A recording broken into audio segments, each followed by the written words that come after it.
Hello guys, and I'm back with another video. If you're new to my channel, please don't forget to subscribe and also like my videos. So bafethu lana ke ngiphathela ke u-double thinta ke uBig Zulu uMT kanye naye ke uPelthusi. uPelthusi uzithola ke in between labantu both, because I'm sure uyabancanywa bobabili.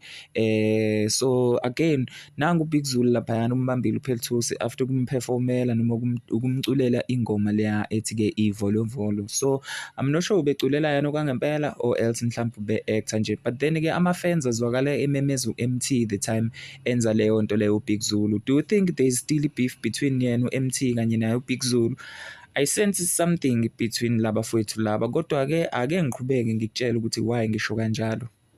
So it's been a very long time abantu ke be-requesta u-MT ukuthi ke angathi ke enga-collaborate noma engenza ke ingoma naye uBig Zulu nje, just ukuthi ke bezwe ukuthi yini into engakwazi ukuthi ke iphume lapho. So u-MT njalo ngaso sonke isikhathi makuthiwa ke akwenzeke leyo nto leyo uyanqaba uthi ke uBig Zulu u-work. Guys, you tell me on the comment section what you think ngale ndlela ke u-MT ngaso sonke isikhathi ke enza ngayo. Ngale kwalokho bafethu ngiyacela ukuthi ningakhohlwa ukusubscribe and also like my videos. Thank you.